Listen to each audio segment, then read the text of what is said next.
حسد ہے کیا؟ حسد بندوں سے نہیں ہوتا، یہ سمجھ لیں۔ حسد کا مطلب، حسد کی لغوی تعریف یہ ہے کہ یہ سمجھ لینا کہ یا اللہ اسے نہیں دینا چاہیے تھا، مجھے دینا چاہیے تھا، یہ تعریف ہے۔ تو حسد ہوتا کس سے ہے؟ حسد دراصل بندے پہ نہیں کیا جاتا۔ حسد کا معنی یہ ہے کہ آپ اللہ کی تقسیم پر اعتراض کر رہے ہیں۔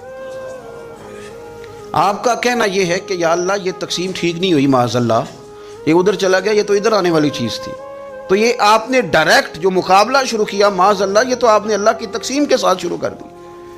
تو پھر دل میں بگاڑ آتا ہے، پھر انسان ٹوٹ پھوٹ کا شکار ہوتا ہے، پھر وہ کمزور پڑ جاتا ہے، پھر وہ ایسی باتیں کرتا ہے جو اس کے منصب کے مطابق نہیں ہوتی، کچی بات کرتا ہے، کمزور بات۔ اللہ بہتر جانتے ہیں کون سی چیز اس نے کہاں رکھنی ہے۔ رب کی حکمت پر اور اس کی دی ہوئی توفیق پر راضی رہنا ایمان کا تقاضا ہے، لیکن ہمیں تو چاہیے تقسیم اپنی مرضی کی۔ ادھر کیوں چلا گیا، ادھر آنا چاہیے تھا۔ بھئی آپ کو یہ کس نے حق دیا ہے؟ مالک نے جو چاہا، جب چاہا، جہاں چاہا اپنے فضل سے عطا فرمایا۔ حسد، اور پھر اس کے اگر کوئی حسد نہیں کرتا تو لالچ شروع کر دیتا ہے۔ وہ کہتا ہے کہ یہ جو اس کا مال ہے اس میں میرا بھی حق تھا، یہ تو مجھے ملنا چاہیے تھا۔ آپ یقین کریں کہ بندے بندوں سے کم پیار کرتے ہیں، جیبوں سے زیادہ پیار کرتے ہیں۔ اس بندے کو تو کوئی نقصان نہیں جس کے ساتھ آپ نے تعلق رکھا ہوا ہے جیب کا، لیکن آپ بڑے کمزور ہو گئے۔ آپ جب لالچ کر لیا، نفسانیت میں آ گئے تو آپ کمزور پڑ گئے۔ آپ نے کیا آپ کا کیا خیال تھا کہ رب کی بارگاہ سے کوئی کم ملنے والا تھا جو بندوں پہ اتنی توجہ کر لی؟ او یار ادھر دیکھ، میری بات سن۔ او بھائی، وہ تیرا میرا رب ہے، یہ ہو سکتا ہے کہ امیروں کو دے دے اور تیرے جیسے میرے جیسے غریبوں کو وہ بھول جائے؟ یہ ہو سکتا ہے؟ تو کیوں لوگوں کی جیبوں پہ توجہ، لوگوں کی جیبوں پہ نظریں، فلانے کے پاس آ گیا تو میں رہ گیا، کس لیے؟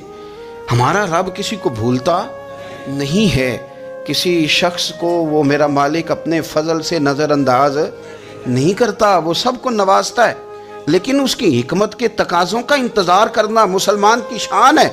کبھی کسی حسد میں کبھی کرنا ہو تو رشک کریں،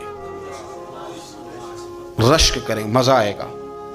اور یہ رشک کرنے کا رشک کا معنی کیا ہے؟ حسد کا معنی یا اللہ اسے نہیں دینا چاہیے تھا، مجھے دینا چاہیے تھا، اور رشک کا معنی یا اللہ تو نے دیا ہے، کیا بات ہے، اسے دیا تو کیا بات۔ اگر تو نے دیا تو مالک جچا بھی ہے، اگر تو نے دیا ہے تو نظر بھی آیا ہے، اگر تو نے دیا ہے تو پھر کیا بات ہے، کمال ہو گئی، وہ نظر آ رہا ہے۔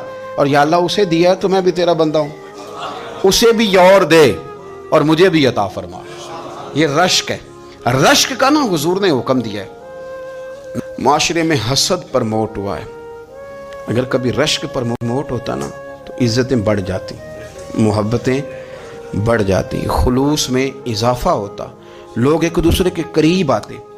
ہم نے کسی فضیلت والے کی فضیلت کو تسلیم کرنے سے انکار کر دیا، ہم نے کسی بڑائی والے کی بڑائی کو تسلیم کرنے سے انکار کر دیا۔ ہم نے حسد کیا، ہم نے لالچ کیا، ہم حریص ہوئے۔ اس کا نقصان یہ ہوا کہ لوگ ایک دوسرے کے پاس رہتے ہوئے پاس نہیں رہتے، ایک دوسرے کے ساتھ وقت گزار رہے ہوتے ہیں، لیکن ان کے بارے میں رویے ان کے سخت ہوتے ہیں، لب و لہجہ تلخ ہوتا ہے۔